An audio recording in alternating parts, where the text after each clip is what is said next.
Good afternoon, guys. Welcome back. VW Mechanic here, and we're going to talk screen wash today. Isn't it that way?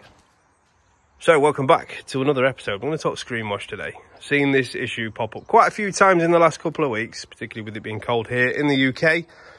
I know it has been in other countries as well. So, just going to use a Skoda, because it's my car, as an example. So, blue screen wash cap inside. I do need to fill it up. So that is what I've got this. So it's from Quantum, so TPS sell this. That's trade part specialists in the UK. They do Volkswagen Audi Group parts.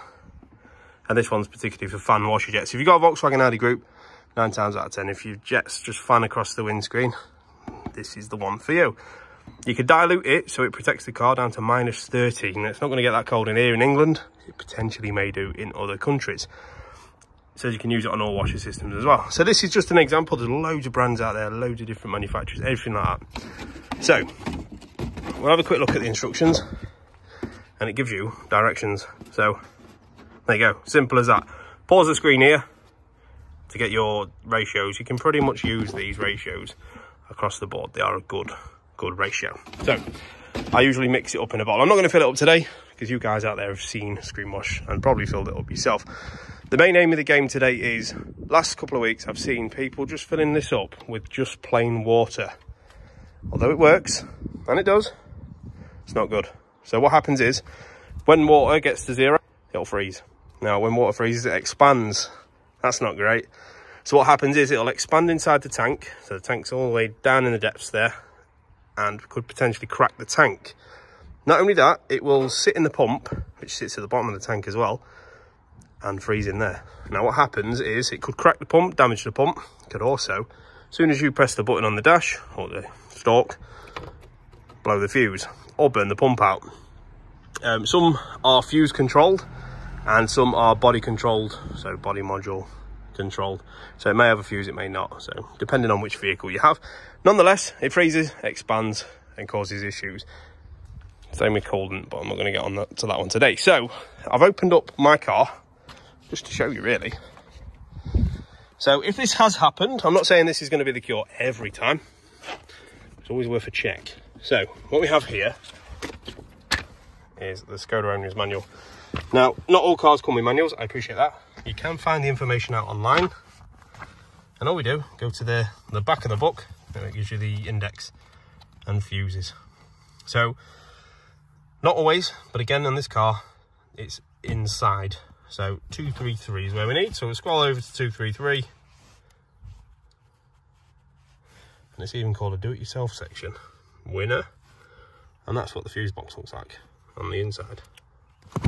So we'll start at the first chapter. So it tells you how to identify whether you've got a blown fuse. That's particularly a good one in this case. So you'll look something like that if it's popped, or like that, depending on which bit you can see. So that's a quick sort of reference as to a blown fuse. And then this there is an overview of that there.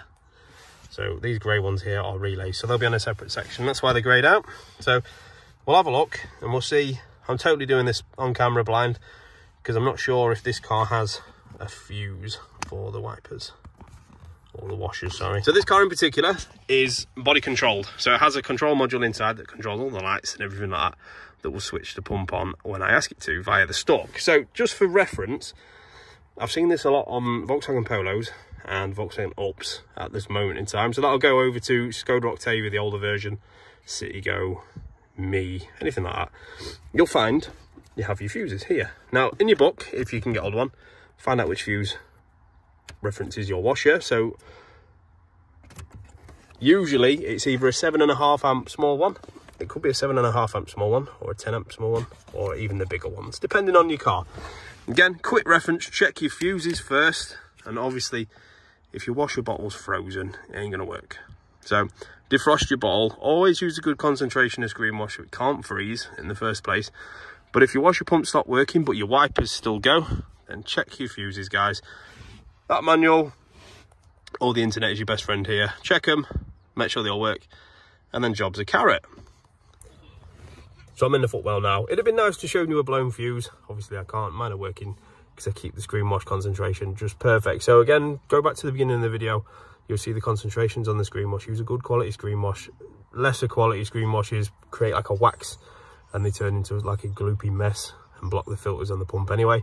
So use a good quality screen wash. That TPS one has done me proud. I think it was less than 20 quid for 5 litres and it's lasted a long time. And then you'll find that you're not spending money on taking your car to a garage or dealership just to have a fuse replaced or your washer bottle thawed out. And again, that's going to add up over time to a lot more than just a bottle of screen wash. Thank you guys for coming along. I hope this has helped. Any questions, any queries, any issues, any help that you need, down the bottom. And yeah, we'll see you in the next one. Take care, have a great new year, and I'll see you soon.